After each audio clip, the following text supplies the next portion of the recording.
there's been a shakeup in the sports media landscape. Skip Bayless and Shannon Sharpe are no more. Shannon Sharpe has decided to leave Fox Sports. He got a buyout, and he got a lot of options. One, to Skip's credit, I have to give Skip's credit as a professional. He has had two of the more iconic sports talk duos of all time. Like him and Stephen A., him and Shannon. Now, the argument can be made that he was carried on both of those, and I'm pretty sure Cobb's going to make that argument that Skip was carried on both of those. But hey, it's like who in the NBA or NFL has been carried like Skip? You know what I mean? Like it's still like kind of legendary to be carried in that way. It's like Urban Meyer. He's the Urban Meyer of sports talk. You know what I mean? You want to slander him, but he won 2 national championships at 2 different schools, so you kind of got to respect him, even though you understand that he's not that skilled. Right? Listen, Skip probably would say, I put them in positions. I put them in the position to succeed. Skip a great recruiter. Like that's what great recruiter because he recruited Stephen A.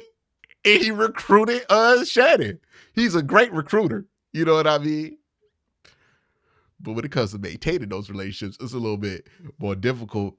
What do you think like led to the end of this whole thing with Skip and Shannon? Like, do you think it was just Shannon was just tired of doing this, wants to go in a different direction, or you think it was like something more personal? I mean, we've seen people who are ESPN employees who've just been around Skip, worked around Skip, whatever. They all say that he's difficult to work with and he's difficult to be around. And like, he doesn't necessarily handle it the best when people check him or people challenge him and things of that nature. So if it was something, if Shannon was tired of it and just tired of Skip, I would believe it. I find that to be very understandable. But my biggest thing with it is I just think Shannon outgrew the show. Like I think on his own, I think it was the same with Stephen A. I think he realized he can be bigger than just Skip Bayless's co-host on a debate show. Like Stephen A. be in General Hospital, dog. My grandmother sees him when she watches her stories, and she'll call me and be like, I saw a big mouth on the TV today. He's on General Hospital talking to Sonny. And you see what I'm saying? Like he became that. Also, another thing, this is a irrelevant thing to know. Man, I didn't know Stephen A was that tall until I saw that clip of him on General Hospital. I'm like, he's 6'3". Like what? He don't look that tall in that chair. There's 2 types of people in this world. People who look tall in the chair, people who look short in the chair. And he is a tall man that looks short in the chair. And I don't know what it's like to work with Skip Bayless, right? Because I've never worked with Skip Bayless. And I don't know anybody that's worked with Skip Bayless. But from what I can see, as somebody who has had experience doing, a bunch of different type of shows, I can see where that can be stressful. Because the thing that I don't think people understand is like, when Skip gets mad, he's mad for real. Like, you know what I mean? Like, that's the thing. Like, when I get mad on here and I'm talking about something, no, I'm not mad, but I'm kind of mad at something that I'm talking about because it does elicit that emotion. And to be able to do it at that high of a level for that long, you need to have that kind of a connection to what you're doing. And if you feel like all you're doing now is arguing with Skip and you're not getting any fulfillment out of it, meanwhile, you're doing the Club Shay Shay stuff and, that's working out better for you. Seeing all these dudes with podcasts kind of like branch out. And I saw he was branching out. He got like dudes like Neo on there, like, like very much in the brand of like somebody who really is interested in Shannon Sharpe. He's not having like Billie Eilish on there or anything like that, but it's like, yeah, I'm had Neo on here, right? I'm pretty sure the 50 Cent interview is coming. Like he's got all of the like older Gen X kind of guys there that you would want to hear, or younger, older millennial guys there. And I think he just found a different lane for himself where he feels like, okay, I could do what I want to do and focus on what I want to focus on, right? Because maybe, Shannon wants to be in a place where he could focus on, dudes who came from HBCUs like he did. Because I believe he went to Savannah State, right? Yeah, I believe he went to Savannah State. Yeah, so maybe he wants to focus on some of that. Like, he's at a point in his career where he's made a bunch of money as a professional athlete. He's made a bunch of money as a commentator. People forget, before he was on Skip and Shannon, he was on CBS for like 10 years on the game day coverage. And then he was also at ESPN for a very long time. He's had a long and lengthy and successful media career. So now he's at the point to where it's like, okay, I don't need the money, right? Like, the money's nice, but like, he don't need it. So what does he need? And I think that might be a deeper conversation for him. Like, hey, maybe he feels like he can have a more fulfilling career doing something else other than arguing with people. And I don't know, Cope, have you ever had a coworker that like to argue with you for no reason? Absolutely. I've had a bunch of coworkers like that, and I've left every single one of those jobs. Because like that's what I'm saying. That's what I'm saying. It's always fun to the person that starts the argument for no reason. Like, I'm not staying here arguing with you every day, bro. First of all, I ain't Shannon Sharpe. You know what I'm saying? We not Shannon Sharpe. So if you got a job and somebody arguing with you and picking with you, and we ain't getting paid a whole bunch of money, you gonna leave that job, bro. Like if you ain't getting paid a bunch of money, you can go somewhere else and make similar or even more money and not have to deal with this person. You gonna do that. That might be why Shannon was like, you know what? I gotta get out of here. Because what am I like? Why am I arguing with this dude? And to be completely honest, I'm probably the star of the show now. Why am I arguing with this dude when I don't have to do that? Listen, Shannon can go to ESPN, go back to ESPN right now. Stephen A. already done put out a video trying to recruit him, trying to come back. Like, hey, if he needs me, I'll be there for him. Stephen A., we know what you're trying to do. Would be one topic. Hey. 1 hour, one topic, because those are two. Look, we talk about, I like to talk about sports content creators, like I talk about athletes, and you talk about two dudes who need the ball. Listen, we're gonna talk about them getting together like James Harden, Kevin Durant, and Kyrie, like when they tried to do that in Brooklyn. Listen, it could be no topic. I'm tuning in. I'm tuning in every day. You put Stephen A., Stephen A., Shannon Sharpe, and then JJ Redick. No. You got the wrong guy. You gotta have Stephen A. No. Shannon. You gotta throw Perk in there. Nope, still ain't get it. Michael Irvin. Let them niggas put them together. Put them together. You need somebody to balance it. You need something. No, that is all gas. Listen. Put them. I just need 30 minutes. Who the moderator? Is it Molly? Why do you don't need no moderator? Just let them cook. Let's see what it look like. Let's just see what it look like. We need somebody to slow the pace down. Mike Greenberg. That team needs a point guard, Cole. Put Mike Greenberg in the game. You know what I mean? So somebody need to regulate. Like, that's what Mike Greenberg's there for. Mike Greenberg is the best point guard in all the sports talk. Like, you know what I mean? We need somebody to run the plays. Coach on the field. You know what I mean? Like, ain't no plays getting ran. Somebody, like, and Cole, you're a producer. Dog, you understand this. It's a nightmare. Every rundown you said ain't getting done. Why even write a rundown? Just put Cowboys LeBron there, and then you got 2 hours. Boom. Listen, man. That's either going to be the best or the worst sports talk show in history, and I am willing to find out which one we get. You need to bring in Mike Greenberg. You know what I mean?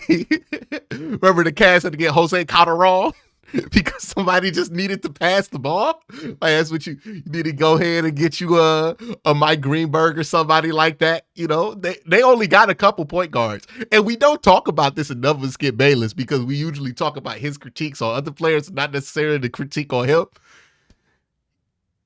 Hey man, if he was a hooper, we would talk about his game like he can't get his own shot. You know what I mean? Like, what's Skip Bayless if he can't get his own shot?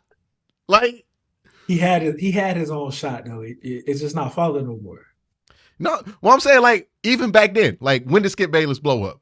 When he got with Stephen A. What's Stephen A? one of the best shot creators of this, right?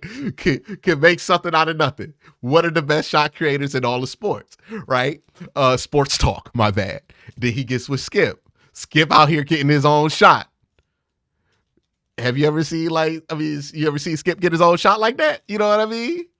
The LeBron slander was his own shot. But was it anything without Stephen A. Smith in that other box losing his mind? You know what I mean? Do we really care if Stephen A. Smith is not over there in the other chair losing his mind? No, because Stephen A. was all of us listening to the LeBron song. That's why it hit so hard. That's why I'm saying Skip Bayless is nothing without anybody to react to his nonsense. Hey, I'm gonna defend Skip a little bit. Skip Bayless, that LeBron slander in like 2011, it was hitting. That's when it didn't matter. He had the one season. He had the one season. 2011, when LeBron didn't win that finals, all of Cleveland was watching him like, oh, that's our man.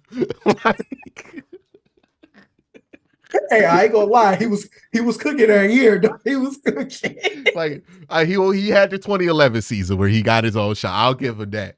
But outside of that, no, you ever watch Skip's podcast? I don't. I don't. You know what I mean? Like the only time Skip get his own shots when he says something incredibly insensitive on the tweet. like it's the only time. I'm just saying, we got to start talking about these sports talk personalities like we talk about athletes. Hey, put them on top 10 lists. You know what I mean? We need to read the analytics. You know, what's the word per minute on him? You know what I mean? Like, what's the entertainment value above replacement for Skip Bayless? You know, let me see his numbers in July. You know, like what's he doing in July? You know hey, we need sportscaster Vorp. You know what I mean? We need PFF for sportscasters. We need Pro Sports Talks reference. You know what I mean? PSTR. Like that's what we need to have out here. You know what I mean? See what the numbers was. But in all seriousness, that's the thing with Skip Bayless is like, okay, he's only as strong as the person you put opposite of him at this point. So who do you put next to Skip Bayless? You know, if you're FS1, because you're running out of dudes. Honestly, if you're FS1, nobody gonna care if you put Wiley there. You know what I mean? I think you just need to acknowledge that it's over. It's over. But that's all they got is him and Colin Cowherd. Now, the thing I'll say about Colin Cowherd is ridiculous as some of the stuff he says. Hey, man gets his own shot. I don't even know who on that show with him. McIntyre or somebody. It don't matter. That's Colin Cowherd getting 30 every night. Like that's just what it is. Man gets his own shot. But he's also somebody you can't just throw in front of Skip Bayless and people are gonna care. Because they're too similar. No, it's not gonna work. I think we're actually witnessing like the decline and maybe hopefully probably the death of like the sports debate show. I think we finally getting there. And honestly, I think it's time. I think it's time too, but I can also see the disaster timeline where we get a whole nother renaissance if ESPN did not re-sign Marcus Spears. And Marcus Spears was over at FS1 opposite of Skip Bayless. Oh. You talk about the perfect pair. I'm glad Swagger ain't do that. I'm glad. Man. But now that you put it in my head though, Swagger with Shannon. That's a podcast. See? That's a podcast. I want to hear them talk about life. You know what I mean? Like, yeah, those are two dudes that I'm just interested to hear. They light topics on the day, heavy topics on stories. Like, I feel like they both got crazy stories that they can bounce off of each other, you know? So definitely would be interested in a pod for them. But when it comes, like, they're going to put Acho across from Skip Bayless. That's going to be unwatchable. Like, the key to putting somebody opposite of Skip Bayless is that you got to have somebody who's likable. Say what you want about Stephen A. Some people hate him. A lot of people like him. You know, People love Stephen A. Man, I ain't trying to hear that. People love that man. He's Cole loves hilarious. Stephen A. Listen, that's my goal. I don't care. Yeah, Everybody can know that. That's my goal. Like whoever you put opposite of Skip Bayless is somebody who can make you laugh, right? Right. Like that's the key. You got to diffuse the crazy with some jokes every once in a while, and then that makes Skip funny and more likable. But they ain't got nobody on there that's funny. Like I ain't never watched FS1 Sports Talk, but like that's a hilarious guy. I know Wiley think he's funny. He not funny though. Like who they got? Who they got? Who they got? Shannon was the guy that was funny. Yeah. He was the guy that was funny. He ain't got nothing. They ain't got to say that's why Swagoo would work. That is why Swagoo would have worked. And I don't know who else they could get. Honestly, just going back to Shannon real quick, the Club Shay Shay stuff, but he had an interview with Steve Harvey. That's not no easy get. You know what I'm saying? Like that's not an easy get. He had him, and they was just chopping it up, having a good time, just talking, and that's cool. But I think he could go. I think he feels, and I honestly believe he could do things beyond just sports. You feel what I'm saying? I think he could just start having like having interviews with just anybody who's in entertainment, talking about comedy, talking about music, whatever. I feel like he could do that, and I think he'd be very successful. Like I think Club Shay Shay has like over 1 million subscribers on YouTube or something. Yeah, it's a great channel. Yeah. What does he need Skip Bayless for at this point? He don't need Skip. Skip need him. What does he need Fox Sports for, too? Right? Is kind of the bigger question. Because what can he get from them that he can't get from being Shannon Sharpe? Or he could get it like ESPN. Like he go back to ESPN right now. What's important too is like now that like because like me and you will always know who Shannon Sharpe is because we watched him play football.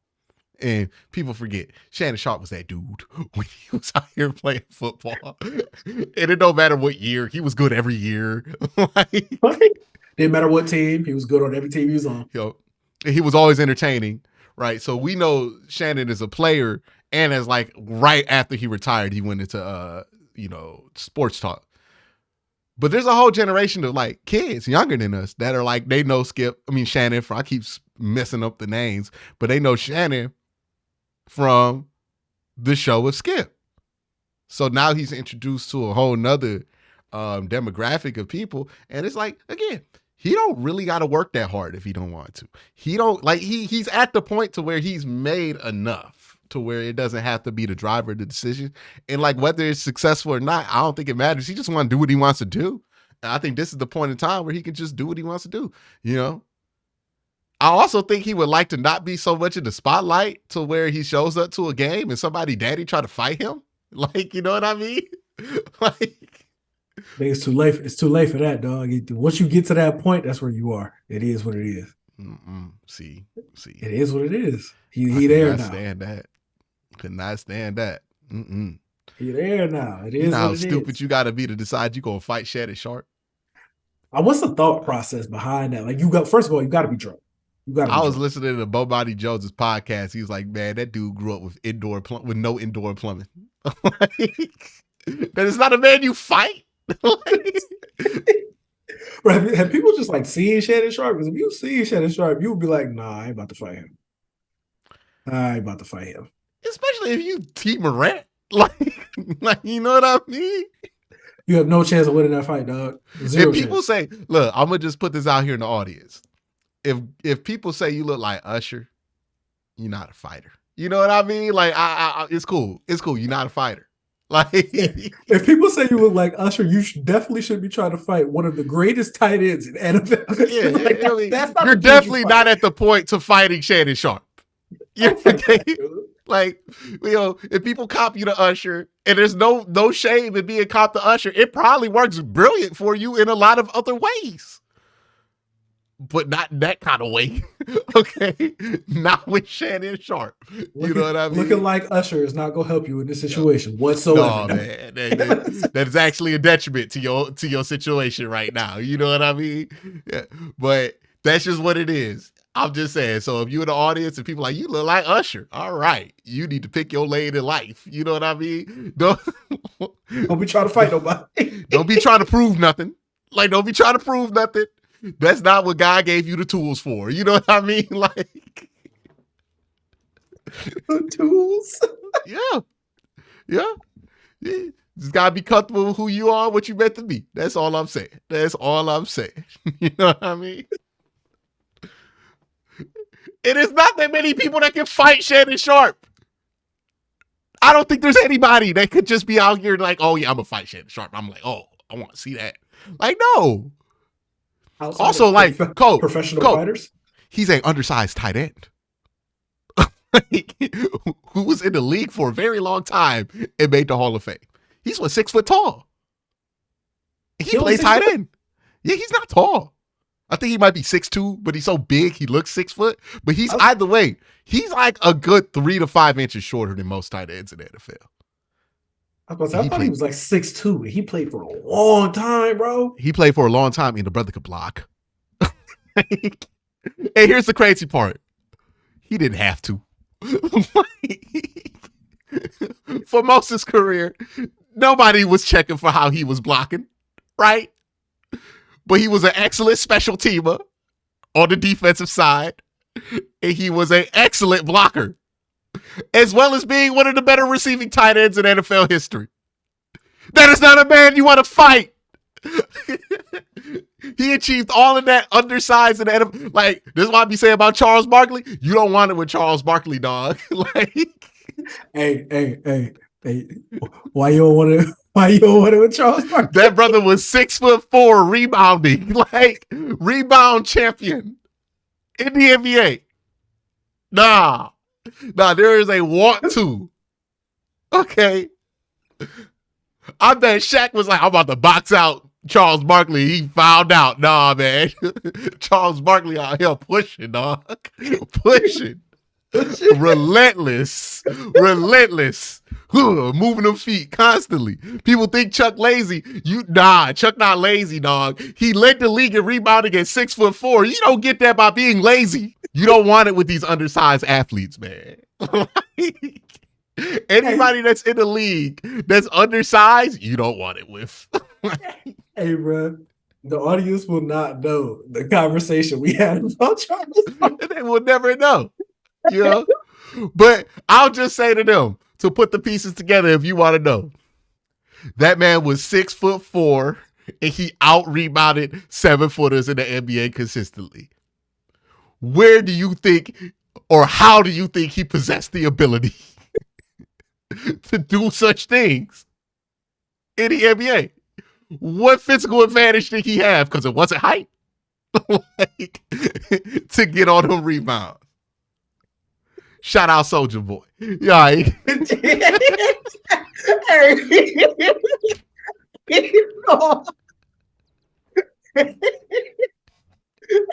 This is the clip you pull when you posted. Hey, that's crazy. I'm just saying, 6'4" and leading the league in rebounds is crazy. Crazy. He out here 2 inches taller than Shannon Sharpe, leading the league in rebounds. They're nuts. And it's not like, dude, Patrick Ewing was in the league, dog. David Robinson, Akeem Olajuwon, Charles Barkley, dog. You don't want it. You don't want it.